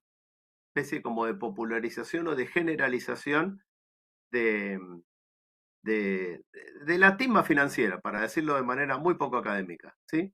De la timba, y que tenga que ver no solo con estafar a otros, sino con ganar dinero o buscar medios más fáciles de, qué sé yo, de transaccionar, de hacer transacciones. Entonces, esto me parece un tema interesante, y también en relación a otras cosas que habíamos pensado cuando pensamos este desayuno de coyuntura, que era también la perspectiva de casos de monedas solidarias, como fue el caso de Moneda Par en su momento en Argentina, de criptomonedas que no tuvieran como posibilidad solamente o la cuestión de la estafa, o la cuestión de un nuevo tipo de economía, o de un nuevo tipo de inversión o medio de intercambio, sino también una posibilidad de generar, sí, medios de intercambio alejados de las regulaciones estatales, pero no por una forma hayekiana, sino lo contrario, ¿sí? Algo así como relacionarlo con la vieja cuestión del trueque del 2001, ¿se acuerdan? Algo así como que hay otra posibilidad, lo cual obviamente nos lleva a una discusión más del orden de la neutralidad de tecnología, tipo, tenemos Bitcoin o cripto, las podemos usar para una cosa o para otra, eso también es un tema. Pero me parece que sumar estos elementos sociales o culturales a la cuestión de las cripto también les puede sumar un poco más de complejidad al problema, que probablemente no la tenga. Probablemente uno diga, porque estamos hablando de un fenómeno muy reciente y que no sabemos cuál es su forma, como dijo bien Pablo, digamos, no sabemos si esto es para dónde va. No podemos dar pero sí me parece que esto es nuevo. Probablemente no sea nuevo la Bitcoin. La popularización de las cuestiones financieras o de cómo invierto, cómo dejo de invertir, una suerte también de neoliberalismo desde abajo, para retomar expresiones como las de Verónica Gago, por ahí tenga que ver eso, no sea propio de Bitcoin, sino de una forma de un cambio financiero global y de un cambio de cómo nos relacionamos con la economía y con las finanzas. Pero es cierto que las criptomonedas en esto sí vienen a traer una transformación, sobre todo porque es una transformación tecnológica, o sea, que corran por tecnología blockchain es una transformación objetiva, importantísima, pero que se anuda o se relaciona con este tipo de transformaciones. Entonces, yo un poco quería quizás como, no sé, para relanzar, pero no sé cómo ahí, si lo querés relanzar vos, Martín, o alguien aquí en la mesa, de cómo se podría ver eso, cómo se pueden ver estas cuestiones sociales, si son relevantes, o si efectivamente estamos simplemente ante algo que se tiene que ordenar, ¿no? Que ordenar en el sentido de, bueno, vamos a ver a dónde se colocan las cripto, vamos a ver si los estados realmente se hacen cargo de regular las cripto, por lo tanto las cripto pierden su aura original de sacarse encima a los estados, o si directamente, como en mi tema de investigación, digamos, uno podría decir, ¿qué pasó con Internet? Internet, como red nodificada, como red relativamente distribuida tecnológicamente, fue cooptada por las plataformas, ¿sí? O sea, pasamos del torrent a Google. En algún sentido, algo de la estructura como estaba pensado Internet resultó como chupada, si se quiere, ¿sí? Por una lógica de plataformas que atraviesa toda la vida social. Bueno, si esto mismo no es lo que puede ser que sea, no digo el destino, pero sí la forma que adopten las criptomonedas en el futuro, y sobre todo sí por ahí relanzar la pregunta, aunque ya medio estaba respondida, pero si realmente significa algo del orden de una nueva economía o no, digamos, o es simplemente un elemento más en la inestabilidad casi intrínseca de esta etapa del capitalismo respecto de las finanzas y del desenganche o la contradicción entre la economía financiera y la economía que todavía sigue funcionando con el dinero, con la producción, digo que eso sigue existiendo, no es que no dejó de existir, ¿no? Entonces, bueno, quería dejar eso ahí, ya son 11:24, le bastante. Bueno, gracias Pablo. Creo que hay 80 cosas dando vueltas. y poco tiempo. Así que le devuelvo a Marco la palabra, hacemos la segunda vuelta y si queda algo de tiempo, vamos con preguntas o con comentarios. Marco, adelante. Ok, gracias. Bueno, voy a ir directo, tengo un montón de cosas anotadas, realmente bueno, muchos interrogantes ahí para desarrollar. A ver, me voy a enfocar en algunos, esto es todo súper interesante, pero voy a empezar a ver por la cuestión que dijo Pablo Míguez, ¿no? Si podemos saber hacia dónde va o no, y si es una economía nueva o no. Recién Manolo también al final dijo sobre esta cuestión de si estamos llegando a un momento donde esto se puede ordenar y vislumbrar a qué sentido puede tomar, si va a ser cooptado como lo que pasó con Internet. Yo creo, mi planteo inicial respecto a las normativas y a cómo está hoy el marco regulatorio, es porque yo creo que sí, de alguna forma, algo se puede ver hacia dónde se encamina, porque creo que se ha estabilizado, efectivamente, los marcos regulatorios hoy se han estabilizado, y en estos 15 años se han llegado a diseñar leyes que permiten ver hacia dónde va. Por eso digo que yo creo que efectivamente va hacia un mundo hayekiano, no lo estoy diciendo ni por el lado positivo ni por lo negativo, sino porque, perdón, yo creo que esto tiene dos dimensiones. Por un lado hay una discusión que se planteó en los primeros años cuando surgió Bitcoin, todavía no estaba el ecosistema tan extendido de criptomonedas, que era sobre el derecho monetario después de Bitcoin. Ahí entraría la discusión hayekiana, que no es lo mismo que la discusión sobre las estafas, los fraudes, etc. O sea, cuando el derecho monetario hace referencia a cuál es la lógica y los criterios normativos de gestión de la moneda, ¿no? Y las estafas y los fraudes va por otro lado. Por eso, incluso cuando no habían todavía regulaciones sobre criptomonedas, sí hubieron casos de condenas y de fraudes que, bueno, se investigaron y se encontraron los responsables, porque todo este movimiento entra de alguna forma dentro de los marcos legales sobre lavado de dinero, sobre estafas que existían antes de las criptomonedas. Pero en el plano del derecho monetario sí hay una transformación que yo creo que los marcos legales que se han diseñado lo que han hecho es, o lo que están haciendo, hay que ver hacia dónde se desarrolla, porque han entrado en vigencia el año pasado. Pablo hizo referencia al Genius Act de este año de Estados Unidos.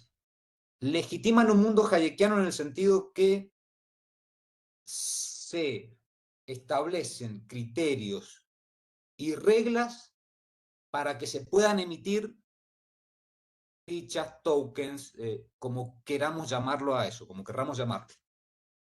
Pero le establece un marco. Entonces hoy, si bien son marcos muy estrictos, si nosotros quisiéramos hacer una moneda, bueno, hay que cumplir con una serie de requisitos que son muy estrictos. No es que cualquiera puede lanzar una moneda, y técnicamente uno lo puede hacer, pero sería una moneda ilegal. Pero digamos, legalmente podemos lanzar nuestra propia moneda. Y eso es Hayek, básicamente. O sea, de todas formas, como bien dijo Pablo Miguel en su intervención, y yo dije, es un mundo cuasi hayekiano, porque el desacople no es total. O sea, los estados permiten emitir fichas. Ahora, la figura de la moneda sigue siendo del Estado. Entonces, hay un mundo cuasi hayekiano. Por eso digo, en la práctica, sí, digamos, estas fichas funcionan como dinero. Eso es punto uno, digo, sí, de alguna forma yo creo que se puede ver hacia dónde va. Y ese hacia dónde va, algo que anoté al principio, con lo que dijo Manuel al final y con lo que planteó Romina, que también lo planteó en las jornadas de economía digitales, con esta figura tan interesante del Polify. ¿Ese era el término, Romina? ¿Polify? ¿Lo dije bien? Politify. Polify, ok. Que yo creo que ese mundo hayekiano a la vez es, si existe una hipertrofia de las finanzas, hoy vemos una segunda, o tercera o cuarta etapa de financiarización cruzada por la economía cyborg, la economía algorítmica, y eso está tomando la forma de un mundo hayekiano, repito, pero a la vez ludificado, hiperludificado. Entonces, hay un acceso cotidiano donde, si uno quiere, se puede usar esta bandera, este lema de cada uno a su propio banco. Entonces, hoy, en un dispositivo como el celular, uno puede jugar al casino, a la especulación, si se quiere, o a la inversión más seria también, porque también hay hay miles de proyectos muy serios en el mundo de la criptoeconomía y uno tiene al alcance de la mano herramientas que antes eran muy complejas. O sea, si uno hoy habla el celular, en cualquier exchange uno puede hacer mediciones, ver distintos gráficos, con gráficos de velas, ver todos los volúmenes, y eso está al alcance de la mano de un clic, digamos. Hay una ludificación cotidiana, uno puede entrar y salir inmediatamente, y es muy veloz, cosa que no se puede hacer en las finanzas tradicionales, donde uno tiene que abrir una cuenta, pasar por el banco, bueno, comprar una acción no es lo mismo que comprar una stablecoin, y uno una stablecoin la puede hacer, por favor, córtenme cuando no sé cómo estoy con el tiempo, y 30, bueno, ahí está. Uno con una stablecoin o con una meme coin o con cualquier tipo de token o ficha, eh, uno puede jugar. Incluso hay una plataforma muy interesante que es eToro. Si no la conocen por ahí, recomiendo visitarla, que es lo que se llama social trading, que imita la lógica de las redes sociales, pero en el trading. Entonces uno entra e incluso uno puede copiar portfolios de otros inversores, a la vez ahí apostar, jugar. Bueno, digo, hay una financiarización que si había atravesado un periodo, digamos, una dinámica de hipertrofia, hoy a eso se le suma una ludificación que creo que se hace concreta en la propia cotidianidad. Y eso es facilidad, velocidad, facilidad para ingresar y salir, etc.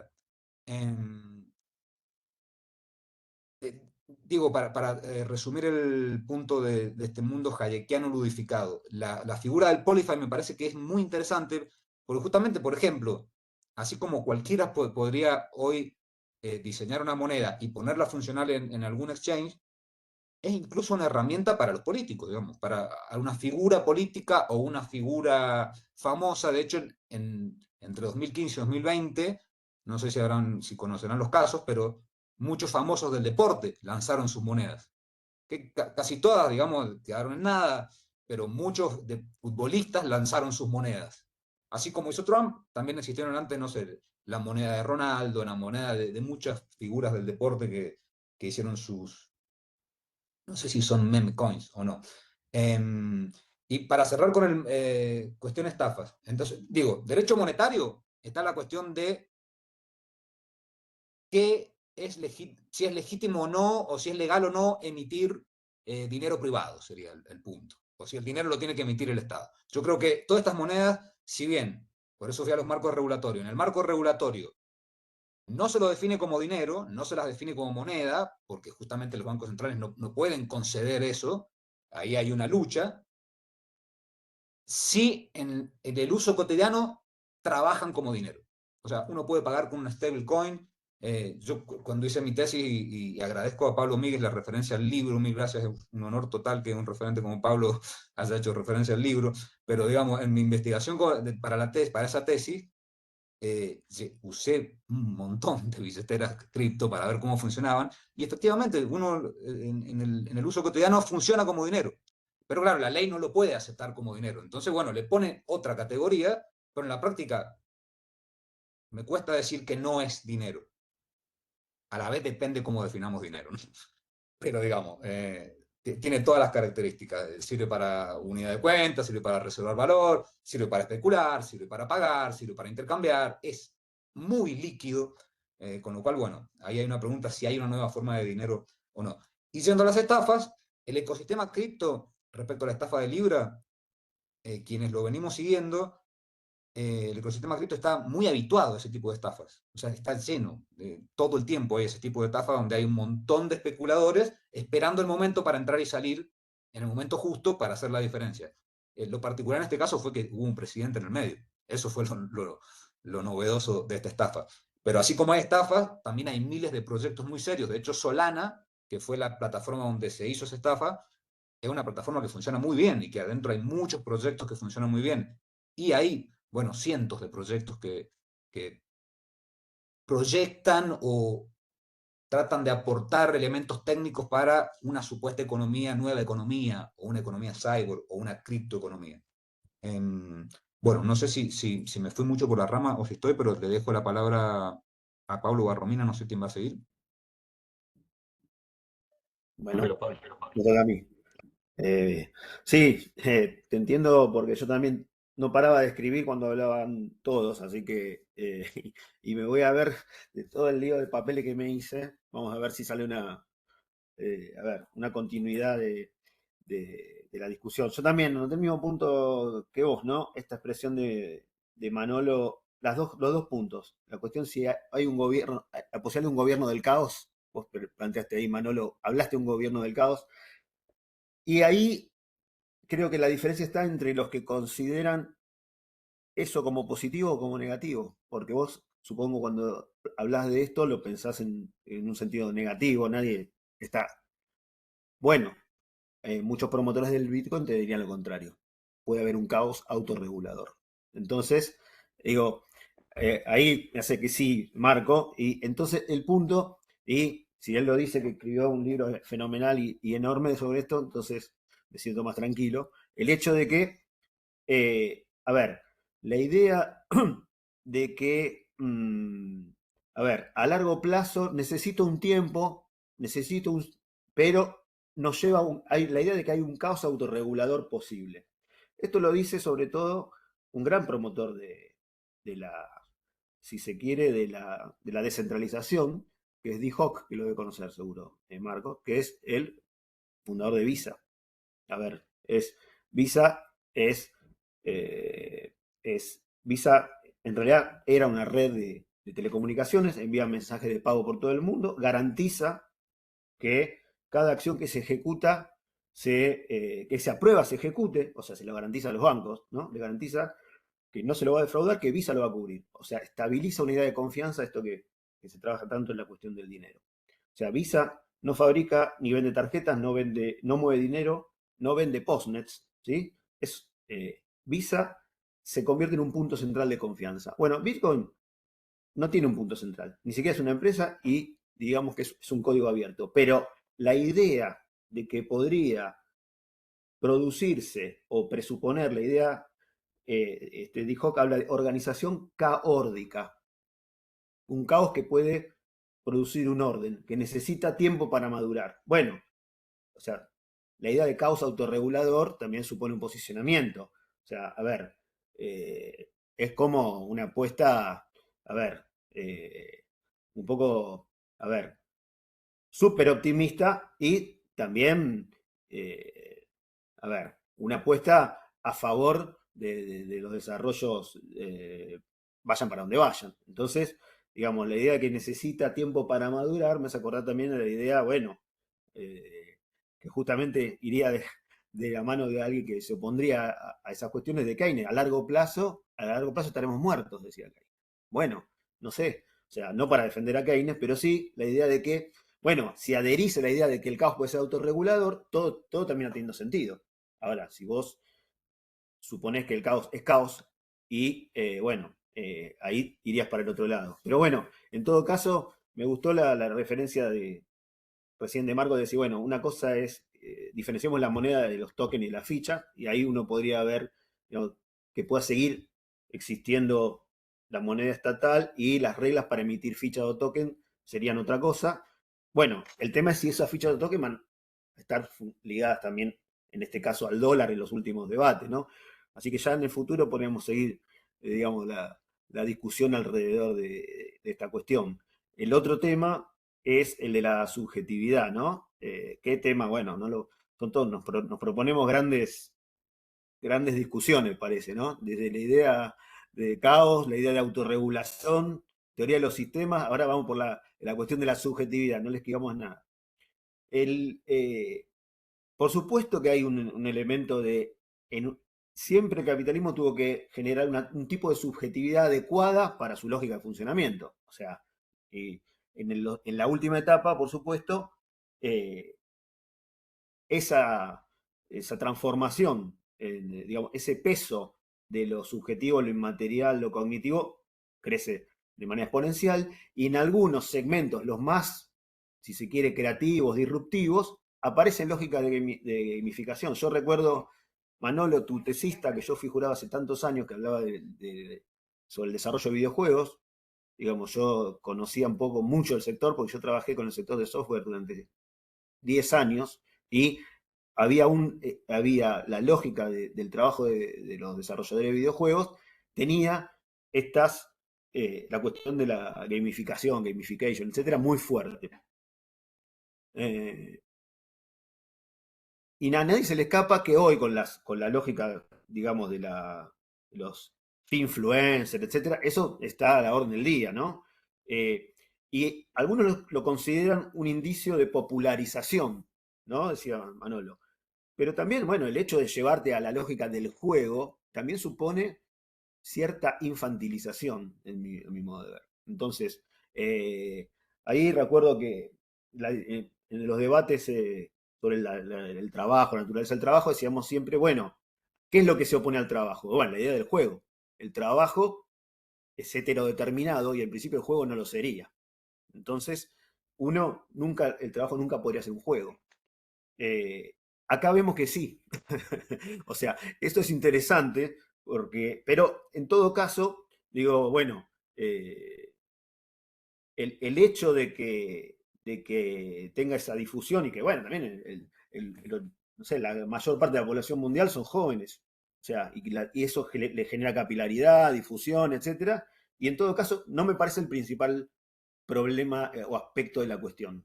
O sea, en todo caso, aumenta la difusión, pero el tema es de que la lógica de la finanza tiene una lógica propia que, volviendo al tema del taxista que invierte en cripto, bueno, para alguien que trabaja en finanzas, si ya el taxista tiene la dinámica del mercado en la cabeza, entonces ya está todo perdido. Nosotros ya no, los grandes no tienen negocio. O sea, a ver, si esto lo sabe el taxista, ¿cuál es el sentido?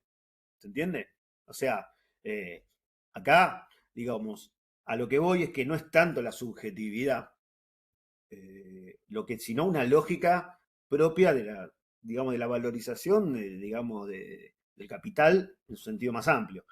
Porque, digamos, me gustó la idea de que cada uno lleva, digamos, saca el celular y cada uno como hace ahí lo que le parece, o va al casino o lo usa. Bueno, eso de que tenés en el bolsillo el poder social, ¿no? Marx decía, ¿no? El poder social del dinero lo lleva el capitalista en el bolsillo. O sea, ahora, bueno, lo tenés en el bolsillo del celular, pero depende de que ese celular sea relativamente nuevo, esté conectado a internet, etcétera, etcétera, etcétera. Entonces, y eso aparentemente es accesible para todos.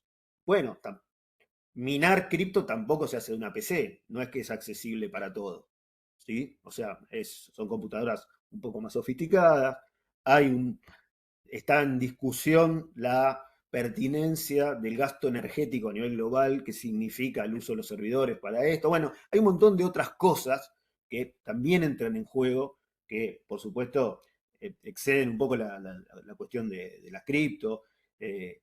Y tomo con un último punto, ¿no? La idea de la moneda par o la moneda solidaria. Creo que eso está en la filosofía, digamos, de izquierda o cyberpunk, todo lo que, bueno, ahí recomiendo el libro también de Marco que trabaja con estas cuestiones, el hecho de que hay una mirada, a ver, me recuerdan los debates de software libre, yo que trabajé con esto, ¿no?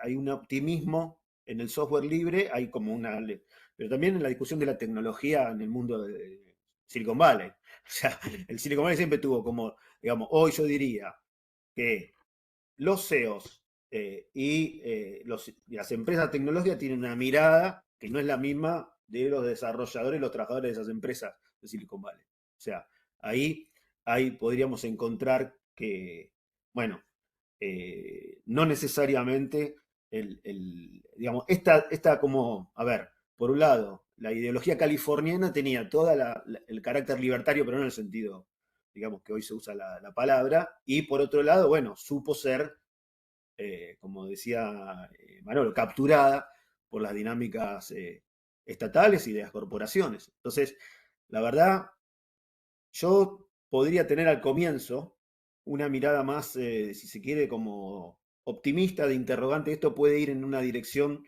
digamos, interesante. En los últimos acontecimientos me está llevando más bien hacia la otra dirección, ¿no? O sea, repito, yo digamos, trabajo más la cuestión de la tecnología y de la tecnología blockchain, de la tecnología de una base de datos distribuida, que donde Bitcoin es, por supuesto, muy importante, pero no estoy al corriente digamos, ahí se separaban como proyectos diferentes entiendo que con el caso Libra hubo un montón como de defensores de la cripto que se despegaron inmediatamente de las peores consecuencias del caso, y ahí, bueno, ahí seguramente hay mucho para indagar. Yo digo, pensando más que como economista, como alguien que da una materia llamada Economía Internacional ahí en sociales, y como una lógica más del capitalismo como sistema, algo que no es fácil de pensar como una unidad, es muy complejo. Bueno, se me ocurren estas consideraciones, lo que me despierta enseguida, ¿no? Bueno, la idea de caos autorregulador, y bueno, vuelvo ahí a Polanyi cuando decía la idea de mercado autorregulado no pudo funcionar en los años 30 y apareció con un gran optimismo de parte de él sobre la cuestión del Estado. Bueno, el molino satánico del mercado no conducía a ningún lado. Bueno, tomando un poco la idea de que el caos difícilmente nos lleve a la autorregulación, estoy medio como del otro lado de los que proponen que puede haber un caos autorregulador. O los que usan argumentos financieros para ver la idea de la estabilización de los mercados con la especulación. Bueno, es discutible, es todo, a ver, tan finito, no es fácil. Y bueno, por eso mismo es difícil de establecer el signo de la direccionalidad de esto. Yo calculo que acá todos estarían, digamos, a favor de una moneda aparte, de una moneda solidaria, de sistemas financieros más democráticos. Bueno, no sé si el devenir de la Bitcoin va hacia ahí. O sea, por ahora, digamos, está abierto. Yo al principio lo sentía como potencialmente en esa dirección, y ahora me parece que va para otro lado, pero bueno, no me animo para nada a dar juicios tan de largo plazo. No. Digo, para eso, bueno, hay un montón de investigadores que están discutiendo esto. Acá Marco, Romina, Manolo, lo veo a Lucho ahí. Bueno, en fin, veremos, no sé. En todo caso, seguimos en otro desayuno dentro de unos años, nos juntamos los mismos a ver qué pasó. Tal cual. Bueno, nos queda poco. Pasamos Romina y Manolo. Y adelante. No, bueno, yo me llevo un montón de preguntas que les agradezco un montón. Nada, esta charla me pareció como súper enriquecedora. Nada, me parece, de nuevo, que como dicen todos, es un fenómeno que se puede, digamos, tomar sobre varias aristas.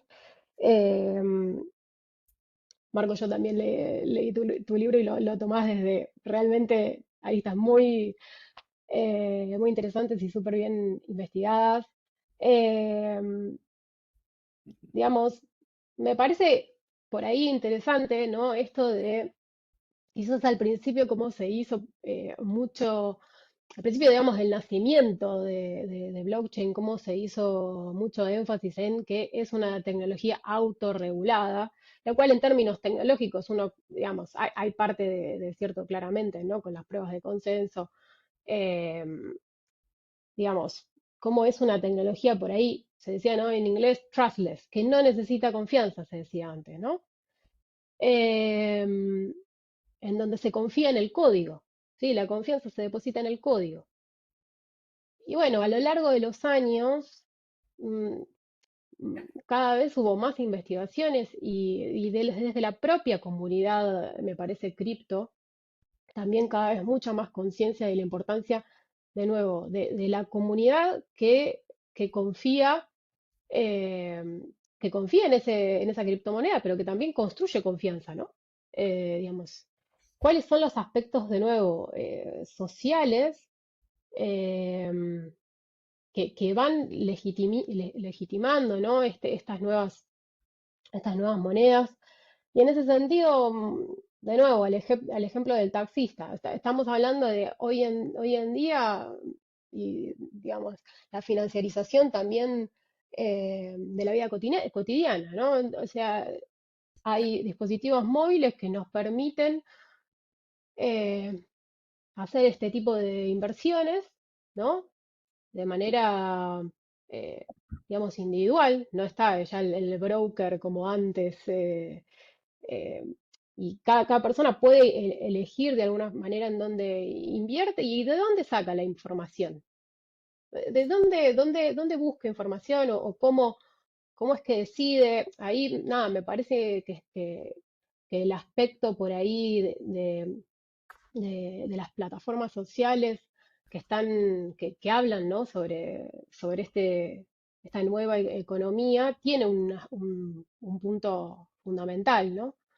Em, y, y de nuevo, que es ese tipo, digamos, de comunidades en general se dan información entre sí, siguen ciertas tendencias, em, y bueno, sobre todo se ha visto también en las crisis de estos sistemas técnicos, em, cómo, cómo los aspectos sociales, ¿sí? Cómo se siguen ciertos líderes dentro de estas comunidades, cuáles los métodos de decisión, ¿no? En esas crisis que ha habido en las diferentes blockchain, y cómo fue importante, de nuevo, un tipo, digamos, de gobierno de estos sistemas técnicos a la hora de, bueno, hay un problema, hay que tomar una decisión, ¿no?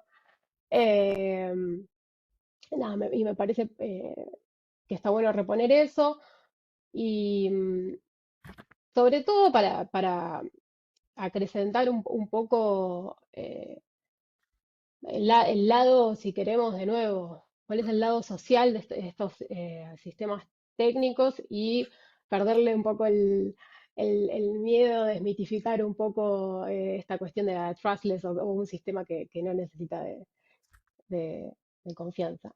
Y por supuesto bueno, moneda par es un ejemplo de otro tipo de configuración sociotécnica, que me parece súper interesante que lo trae Manolo, eh, que bueno, demuestra eh, cómo una comunidad puede usar, ¿no? la tecnología en una especie, digamos, ellos ahora hablan de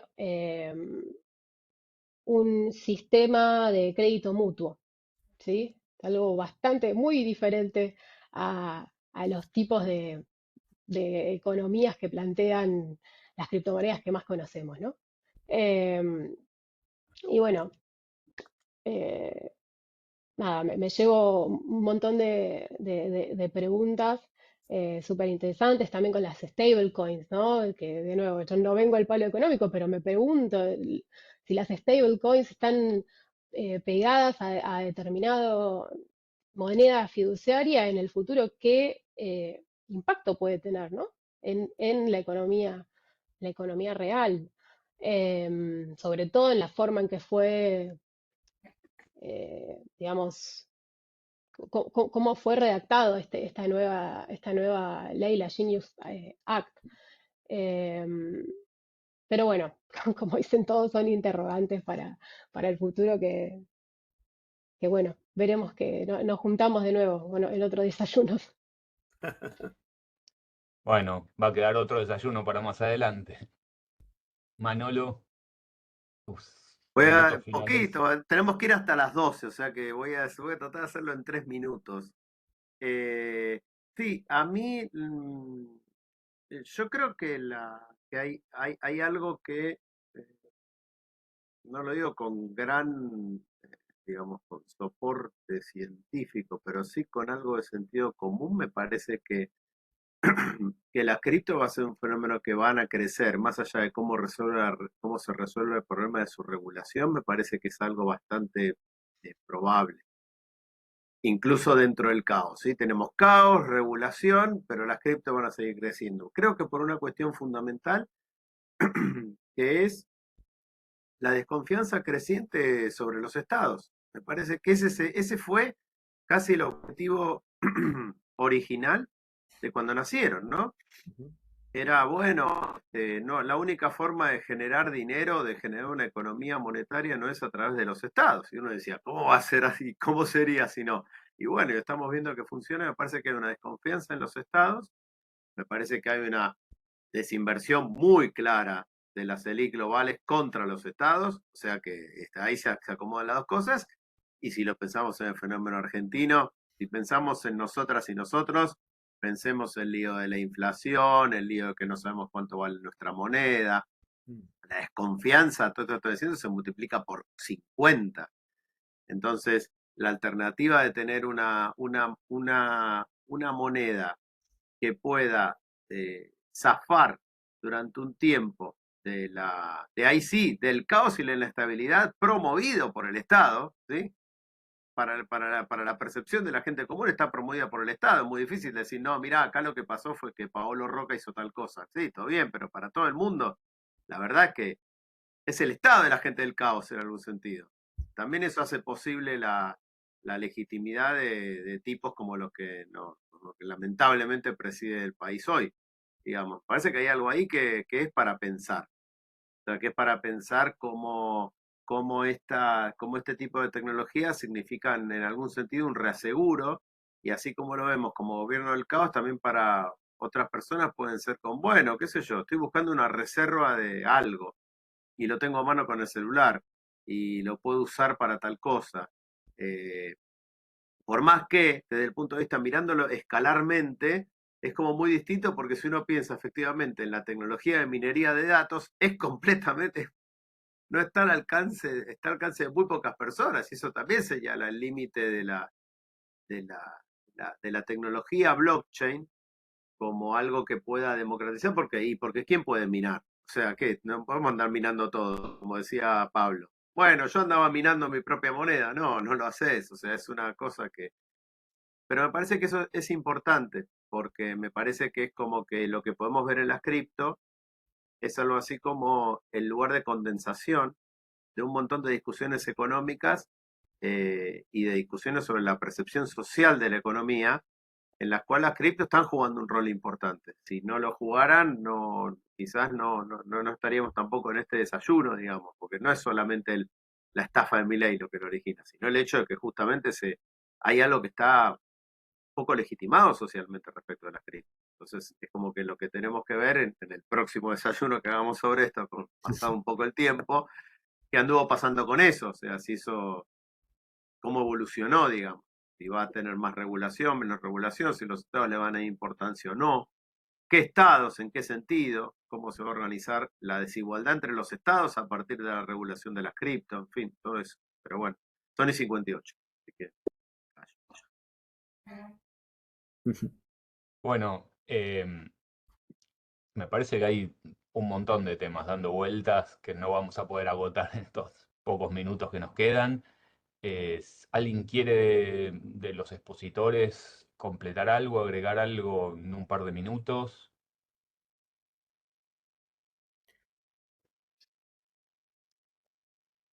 Tomo la palabra, buen día. No, tengo preguntas enormes que no, que no entrarían en el tiempo que nos queda, reconocer nomás las intervenciones que estuvo fantástico. Pero entiendo que en 2 minutos tenemos que cerrar, ¿no, Martín? Tal cual.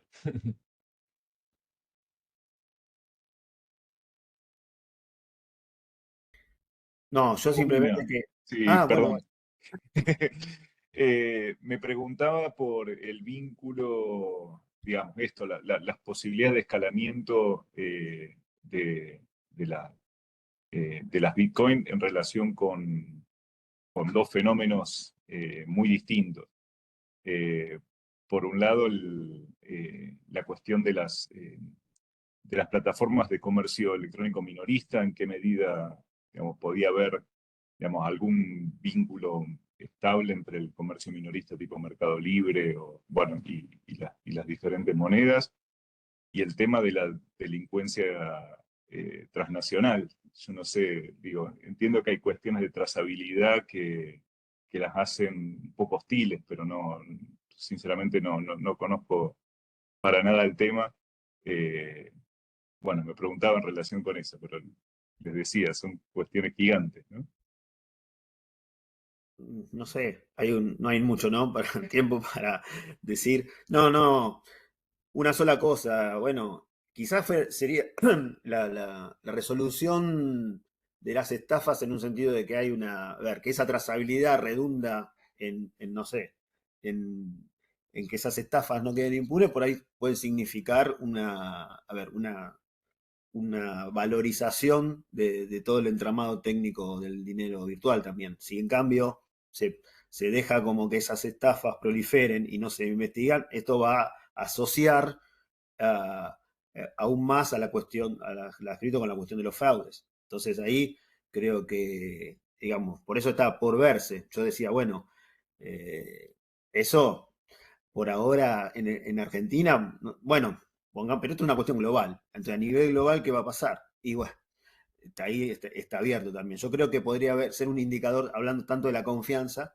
podría ser un indicador positivo el que, bueno, al final la transparencia, la visibilidad, la trazabilidad era un argumento de esto para, bueno, entonces podemos, digamos, identificar en el caso de que sea necesario por una cuestión, digamos, más de delitos cibernéticos, etcétera. En fin, pero bueno, no lo puedo resolver ni yo ni nadie y además ya terminamos. Ya estamos a las 12:01.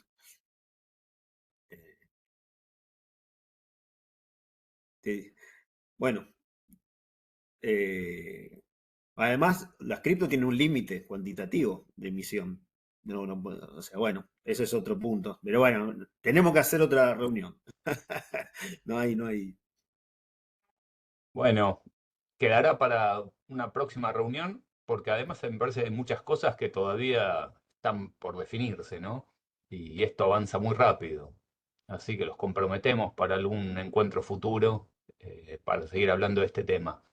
Muchas gracias a Manolo por todo el trabajo acá de organizar la mesa, a Marco, a Pablo, a Romina.